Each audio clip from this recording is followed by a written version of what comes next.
तो हेलो पे समस्त को स्वागत करुँच नुआ भिडियो आपणकर Odisha subordinate staff selection commission बा OSSC तरफ आप नोटिस आसी जाइए।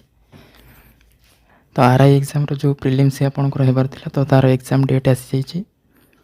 तो ये विषय में डिटेल्स डिस्कसन करवा तो समस्त को शेयर कर जनईदेवे और वीडियो टी शेष पर्यटन देखिए। तो आपंकर डेट आप देखिपे रही 1 सेप्टेम्बर आपंकर सेप्टेम्बर 1 आपंकर डेट रही।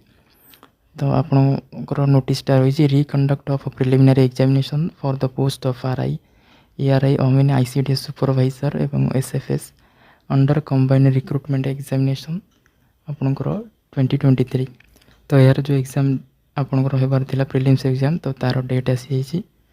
तो आपंकर प्रिलिम्स रो एग्जाम अक्टोबर आरंभ होगा जाऊँगी।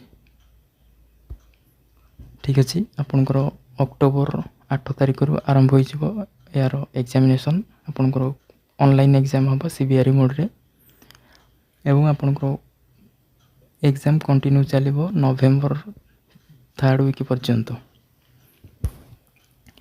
तो पाखापाखि 1.5 मास 2 मास धरी आपंकर एग्जाम जोटा कि ऑनलाइन माध्यम हम। तो आप एडमिट कार्ड डाउनलोड करेंगे आपंकर यूजर आईडी और पासवर्ड देकी ऑफिशियल वेबसाइट रू वेबसाइट रे मॉक टेस्ट लिंक अच्छे आपड़ी मॉक टेस्ट अटेम्प्ट करेंगे। तो आपंकर डेट वेन्यू एवं टाइमिंग तो सब डिटेल्स रही आपंकर एडमिट कार्ड रे। ठीक अच्छे तो आपंकर डेट आसीगला समस्त को शेयर कर जन दिंतु एवं प्रिपरेशन को कंटिन्यू कर।